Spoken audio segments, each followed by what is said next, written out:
Assalamualaikum warahmatullahi wabarakatuh. Saya Umi Hani SEM Keso. Saya dosen Prodi Ilmu Kesejahteraan Sosial Universitas Pasundan. Saya pengampu mata kuliah pengantar ilmu pekerjaan sosial dan kesejahteraan sosial yang diampu pada semester 1 dengan bobot SKS sebanyak 3 SKS. Capaian pembelajaran yang dibebankan pada mata kuliah pengantar ilmu pekerjaan sosial dan kesejahteraan sosial adalah 1.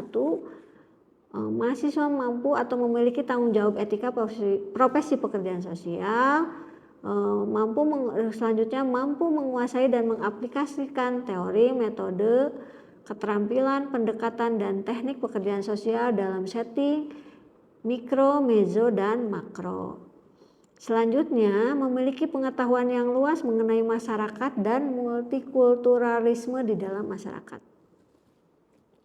Selanjutnya, capaian pembelajaran mata kuliah atau CMPMK-nya adalah mahasiswa memiliki sikap jujur dan disiplin sebagai landasan akademik dan tanggung jawab atas pekerjaannya. Selanjutnya, mahasiswa mampu mengekspresikan pemikiran dan argumentasi secara lisan dan tulisan. Selanjutnya, mahasiswa mampu melakukan proses evaluasi diri terhadap kelompok kerja yang berada di dalam atau di bawah tanggung jawabnya dan mampu mengelola pembelajaran secara mandiri. Selanjutnya, kemampuan akhir tahapan belajar pada mata kuliah ini satu adalah mahasiswa mampu memahami dan mengidentifikasi konsep kesejahteraan sosial. Selanjutnya, mahasiswa mampu memahami hubungan ilmu sosial lainnya dengan konsep kesejahteraan sosial. Selanjutnya, mahasiswa mampu memahami sejarah perkembangan kesejahteraan sosial. Selanjutnya, mahasiswa mampu memahami tentang konsep keberfungsian sosial. Mahasiswa mampu memahami tentang masalah-masalah sosial. Mahasiswa mampu memahami tentang pelayanan sosial. Mahasiswa mampu mengetahui dan memahami tentang prinsip-prinsip dasar pekerjaan sosial. Mahasiswa mampu memahami dan mengetahui dan memahami metode perubahan sosial terencana level mikro, meso, dan makro. Selanjutnya, mahasiswa mampu mengetahui dan memahami tentang alat-alat kesejahteraan sosial. Selanjutnya ada mahasiswa mampu merefleksikan ilmu kesejahteraan sosial dalam konteks negara kesejahteraan. Deskripsi mata kuliah pengantar ilmu pekerjaan sosial dan kesejahteraan sosial adalah bahwa mata kuliah ini merupakan mata kuliah dasar yang diberikan kepada mahasiswa jurusan ilmu kesejahteraan sosial yang dapat dijadikan referensi dalam mempelajari dinamika keilmuan kesejahteraan sosial yang terjadi baik level individu, masyarakat, atau kelompok. Kajian atau mata kuliah ini berhubungan dengan kajian di dalam kesejahteraan sosial sebagai ilmu. Selanjutnya ada bahan kajian atau materinya apa sih yang dipelajari selama Anda mengampu mata kuliah ini adalah yaitu satu tentang konsep kesejahteraan sosial dan ilmu sosial, sejarah perkembangan pekerjaan sosialnya. Selanjutnya konsep tentang keberfungsian sosial.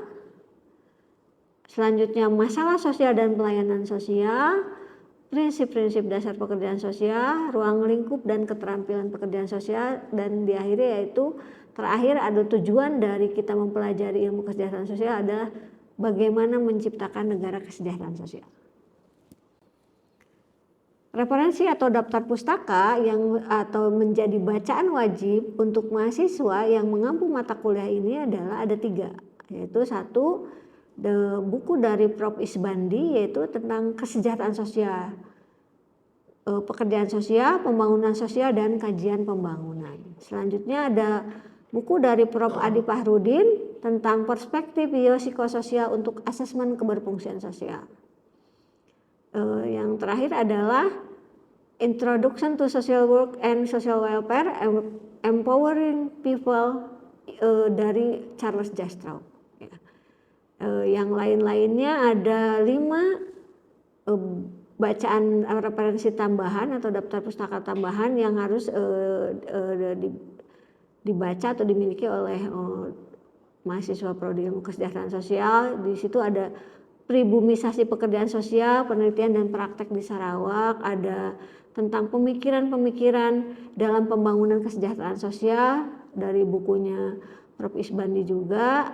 Pada pertemuan pertama kita akan belajar dulu tentang konsep kesejahteraan sosial. Dalam konsep kesejahteraan sosial itu ada 3 yang akan kita pelajari, yaitu 1, kesejahteraan sosial sebagai keadaan. Selanjutnya kesejahteraan sosial sebagai ilmu dan kesejahteraan sosial sebagai kegiatan. Demikian uraian rencana pembelajaran semester mata kuliah pengantar ilmu pekerjaan sosial dan kesejahteraan sosial. Assalamualaikum warahmatullahi wabarakatuh. Ya, Assalamualaikum warahmatullahi wabarakatuh. Sampurasun. Terima kasih teman-teman, masih semangat ya, masih semangat. Sekarang sudah jam 3. Kita akan ada di pertemuan ke-7 yang akan membahas tentang keberfungsian sosial. Di mata kuliah ini kan awal kita bicara tentang sejarah dulu, sejarah pekerjaan kesejahteraan sosial.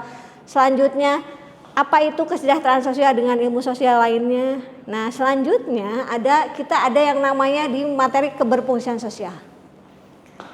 Kira-kira teman-teman tahu nggak apa sih keberfungsian sosial tuh? Apa? Ada mau di Ayunda tahu? Mungkin teman-teman bisa menjelaskannya. Maudi. Apa itu keberfungsian sosial? Apa itu disfungsi sosial? Karena gini ya, pasti mungkin teman-teman masih meraba-raba karena teman-teman ini anak-anak semester 1 bahwa di dalam prodi ilmu kesejahteraan sosial kita akan belajar tentang bagaimana orang berfungsi sosial dan bagaimana orang yang tidak punya keberfungsian sosial. Karena kenapa sih orang tidak berfungsi sosial itu gitu ya? Nah, saya nanya nih, Anda ini teman-teman merasa sudah berfungsi secara sosial belum sih? Sudah. Indikatornya apa? Merujuk pada kemampuan individu, keluarga, sama kelompok atau masyarakat. Kalau berdasarkan teori atau konsep dari ahli kesejahteraan sosial mengatakan orang yang berfungsi secara sosial itu 1, dia bisa memenuhi kebutuhan dasarnya. Kebutuhan dasar itu apa sih? Makan, minum, fisiologis ya. Kedua, orang yang bisa memerankan peran sosialnya. Kita semua ini kan punya peran sosial ya, peran sosial secara status sosial. Misalkan peran saya di sini sebagai dosen, tapi saya di rumah sebagai ibu rumah tangga. Kamu sebagai anak keberapa? Kedua. Tapi di sini kamu sebagai mahasiswa kesejahteraan sosial. Tentu tidak akan dibawa-bawa gaya perilaku misalkan karena bungsu jadi manja gitu, enggak gitu ya? Ya gitu. Atau misalkan ada yang namanya sindrom anak pertama katanya. Sindrom anak pertama tuh ngatur. Jadi dia bawa-bawa ke sini enggak. Itu namanya bagaimana kita bisa memerankan peran sosial kita. Ketiga adalah bisa punya problem solving. Bisa memecahkan masalahnya dengan baik. Kalau dia tidak punya problem solving, tidak bisa memecahkan masalah, dia namanya disfungsi sosial. Contohnya apa? Orang-orang yang punya mental health ya, gitu. Nah, oke. Selanjutnya kita bicara dulu tadi kembali ke awal bagaimana sih yang namanya kebutuhan dasar manusia. Karena orang yang punya keberfungsian tuh bisa memenuhi kebutuhan dasarnya kan ya katanya ya. Nah, ini kalau menurut Abraham Maslow yang namanya kebutuhan dasar manusia itu ada 5 dan ini bertingkat. Saya ini kan ya. Jadi kata Maslow itu ada kebutuhan dasar manusia itu meningkat. Gitu. Kenapa meningkat? Katanya walaupun ini ada jadi debatable bahwa ketika kebutuhan dasar pertamanya belum terpenuhi, dia tidak akan memikirkan kebutuhan dasar yang selanjutnya. Contohnya, kebutuhan dasar pertama itu ada fisiologis ya. Fisiologis itu apa? makan, minum, sandang, papan, pangan ya. Kebutuhan biologis, buang air gitu ya. Selanjutnya ada yang namanya kebutuhan keamanan, safety need ya, kebutuhan keamanan. Terus tadi apa yang dimaksud dengan kalau dia belum terpenuhi kebutuhan dasar paling bawahnya fisiologis, dia tidak akan memikirkan kebutuhan keamanan. Contoh kecil, walaupun ini debatable ya, tidak semuanya melakukan itu. Kalau kita lapar, orang yang lapar dia bisa mencuri kan? Karena dia lapar gitu. Dia nggak akan mikir mau ditangkap. Selanjutnya kebutuhan sosial, memiliki teman, memiliki keluarga, kebutuhan cinta dari lawan jenis ya. Makanya kan banyak kasus misalkan di kalangan mahasiswa, dia akan supaya ingin diterima sama teman-temannya, dia akan melakukan apapun, dia akan ikut gitu ya. Gitu ya, benar nggak? Atau misalkan tadi kebutuhan ingin dicintai, mencintai itu wajar, dan itu adalah kebutuhan fitrahnya manusia gitu. Terus kebutuhan penghargaan, ada pujian, piagam. Kamu selalu ingin dipuji nggak sama pasangan? Lagi-lagi mau Selalu Bu. selalu ingin dipuji. Ih, kamu banget. cantik banget deh. Cantik banget gitu kita kan? ini. Pengen gitu-gitu kan? Baik banget kata. Gitu kan? Benar nggak sih? So, Lucky juga begitu pasti. Sama pacar. Ih, kamu nyuk banget gitu. Iya, tuh harus Ngasih bunga. ngasih, harus romantis Bu. Oh gitu. Atau anak sekarang mah ada yang namanya istilah ini. Apa sih? Yang semalaman telepon gitu loh. Sleep Sleep call. Itu kan kebutuhan karena dia ingin. Nah, hari ini kebutuhan sosial tuh berubah ya. Sleep call sok. Dulu mah ngapain gitu. Tapi hari ini memang seperti itu. Selanjutnya adalah kebutuhan penghargaan, tadi udah ya. Nah, terakhir adalah kebutuhan aktualisasi diri. Dia bisa mengaktualisasi diri. Dia bisa, misalkan contoh, Bu saya mah ingin masuknya prodi ilmu kesejahteraan sosial. Saya masuknya ingin HI, kan gitu berdasarkan keinginan. Apalagi katanya anak Gen Z tuh benar nggak sih? Dia punya otonomi, punya power atas apa yang dia inginkan, benar nggak? Kan dulu mah kalau misalkan zaman saya mau kuliah di mana tuh salah satunya kata orang tua ya. Kan orang tua mah kamu jadi PNS udah weh. Kuliahnya di administrasi negara misalkan gitu ya. Tapi hari ini tidak seperti itu ya. Jadi kalian punya otonomi atas apa yang kalian ingin. Itu yang namanya aktualisasi diri. Dia tidak punya yang namanya kemampuan untuk memenuhi kebutuhan dasarnya. Ya, tadi kembali bahwa satu orang yang punya keberfungsian sosial itu bisa memenuhi kebutuhan dasar. Terus kenapa sih kita di sini di Prodi KS belajar ini? Ya karena kita kan berhubungan sama manusia.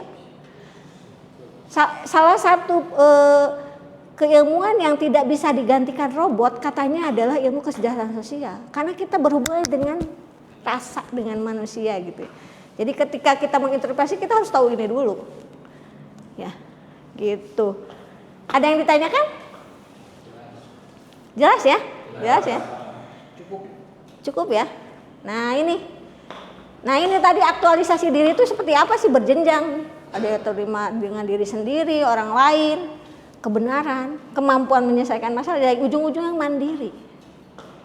Kan yang namanya kita nanti di Prodi Kesejahteraan Sosial itu mengatasi masalah sosial, mengembalikan keberfungsian sosial itu supaya apa? Salah satunya itu tujuan akhirnya adalah bahwa orang itu menjadi mandiri. Orang itu terpenuhi kebutuhan dasarnya. Orang itu bisa memerankan peran sosialnya. Gitu ya. Tuh. Ngerti nggak sampai sini? Gimana? Menarik nggak? Ilmu kesejahteraan sosial. Karena biasanya gini ya. Teman-teman katanya ya, awal-awal ketika belajar di ilmu kesejahteraan sosial itu ilmu apa sih, katanya sangat abstrak ya. Tapi konkretnya seperti apa sih gitu. Nah tapi kan tadi saya bilang kita tuh mengasah rasa, mengasah orang, mengasah bagaimana orang tuh gitu. Makanya kalau katanya kalau anak KS itu harus belajar mengerti orang lain, bukan ingin dimengerti orang lain. Kita tuh punya yang namanya keluasan berpikir, punya daya lentur. orang tuh terbentuk karena lingkungannya, karena pergaulan, karena pertemanan gitu. Itu dilihat ya. Gitu. Nanti kita akan belajar yang namanya PIE. Selanjutnya ya, karena ini ada person in environment. Manusia dengan lingkungan sosialnya. Jadi orang tuh terbentuk karena lingkungan. Kalau kita ya, kalau orang KS mengatakan gitu. Ujung-ujungnya gini. Ya. Tapi saya yakin kalau kita sudah pada tahap ini, kita tuh sudah berposisi secara sosial. Tapi ada nggak sih di kalangan kita yang disposisi sosial? Ada, banyak. Ya. Banyak gitu. Dan ilmu kesejahteraan sosial itu salah satunya adalah itu tadi, mengatasi sosial dan lain-lain, mengembalikan keberfungsian sosial. Nah ini makanya nanti kalau kita pendekatannya ada yang ngasih BLT dan lain-lain, itu orang tuh kalau dia kebutuhan dasarnya belum terpenuhi ya dia nggak akan bisa melakukan yang lain-lain gitu ya, gitu ya. Nah ini usahanya seperti apa sih usahanya gitu. Saya nggak bawa ini ya, tapi ini sistem sumbernya, bagaimana memecahkan masalahnya, mewujudkan aspirasinya gitu ya. Kadang orang-orang, salah satunya misalkan gini, sekarang aja kita yang namanya ada pendidikan, kesehatan, tidak semua orang tahu bagaimana mengakses pendidikan, bagaimana mengakses kesehatan gitu, nggak benar nggak? Misalkan ada saya mah miskin, punya uang ya, udah nggak sekolah gitu. Saya nggak punya uang, teka dokter udah ka dukun gitu, atau itu karena mereka tuh tidak punya kemampuan. Itu makanya ada sumbernya, bagaimana memanfaatkan sumber untuk memenuhi kebutuhan manusianya gitu. Gitu ya, memecahkan masalah. Nah, kita terus di mana sih posisi orang kesejahteraan sosial orang KS gitu ya? Ya gini, membantu orang-orang ini untuk mendapatkan ini sumber bagaimana dia memenuhi kebutuhannya, sumber bagaimana bisa memerankan memecahkan masalah gitu, mewujudkan aspirasi. Orang yang tidak punya fungsi sosial yang baik, dia tidak bisa mengeluarkan aspirasinya gitu. Benar nggak? Jangankan mengeluarkan aspirasi, punya power atau kalau di KS tuh power itu bukan kekuatan seperti orang politik, power itu punya kendali atas dirinya. Gimana dia mau punya kendali atas dirinya? Gimana dia mau punya aspirasi, punya power atau kendali atas dirinya juga enggak gitu. Nah itu yang namanya diskusi sosial ya. Nah ini definisi keberfungsian dari beberapa ahli ya. Kenapa harus ahli? Karena secara teori atau konsep itu kan sudah ini ya tervalidasi. Bukan kata saya tapi kata ahli. Katanya keberfungsian sosial itu mengacu pada cara dipakai individu, bertingkah laku ya. Ada lagi kegiatan penting dan pokok. Nah, kenapa sih definisi teori itu suka berbeda-beda? Kenapa? Kenapa coba? Ada yang tahu? Keberfungsian sosial tapi teori beda-beda artinya teh gitu. Setiap orang kenapa coba? Perkembangan zaman, terus apa lagi? Lingkungan, terus apa lagi? Hah? Asumsi. Terus apa lagi? Karena guru kita kan beda-beda ya. Pengalaman kita beda-beda ya. Orang itu kadang-kadang punya asumsi, punya persepsi itu karena pengalamannya sama. Tapi semuanya saling melengkapi menjadi sebuah konsep keberfungsian sosial. Ya. Jadi kalau hari ini ada yang masih berbeda terus saling ini kayaknya nggak gitu deh ya. Kalau konsepnya anak KS itu nggak boleh begitu. Kalau beda ya biarin aja. Tadi karena kita tuh punya keluasan cara berpikir, tidak menggunakan kacamata kuda, benar nggak? Gitu ya. Nah, betul kan? Betul. Nah, iya ya. Jadi kembali lagi bahwa keberfungsian sosial adalah satu. Ini di akhir bisa memenuhi kebutuhan dasarnya. Dua, bisa memerankan peran sosial, bisa berperan secara sosialnya. Sebagai istri, sebagai anak dari orang tuanya, gitu kan? Gak mungkin saya di sini ngatur-ngatur kayak saya misalkan ini gak mungkin saya sasapu di sini siga di rumah kan gitu ya. Setiap orang punya perannya, gitu. Ketiga bisa apa? Memerankan peran sosial, berperan sosial. Satu lagi apa tadi? Asumsi, perbedaan asumsi. Tadi orang yang berfungsi sosial itu satu bisa memenuhi kebutuhan dasar, kedua bisa memeran peran sosialnya, ketiga apa? Bisa mengatasi punya problem solving yang baik.